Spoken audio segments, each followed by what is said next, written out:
Hello everyone welcome back to my new blog.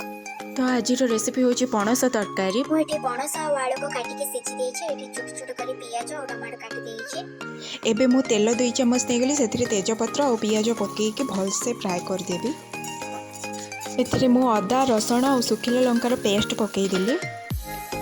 एबे मु हळदी गुंड जीरा गुंड और धनिया गुंड पकेइके भलसे याको फ्राए कर देबी। एबे मु गरम मसला पकई देली। मसला एबे कषि हो सारी। एबे मु टमाटो पकई देली। स्वाद अनुसार लुण पकई देली। एबे सिझेइथिबा पणस और आलू को पकई देली। भल से कषिला परे एबे मु पानी दे देबी।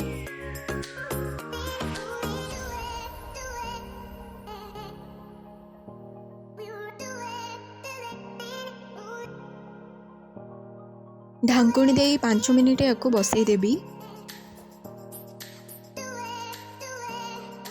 तरकारी एबे मोर रेडी हो सारी।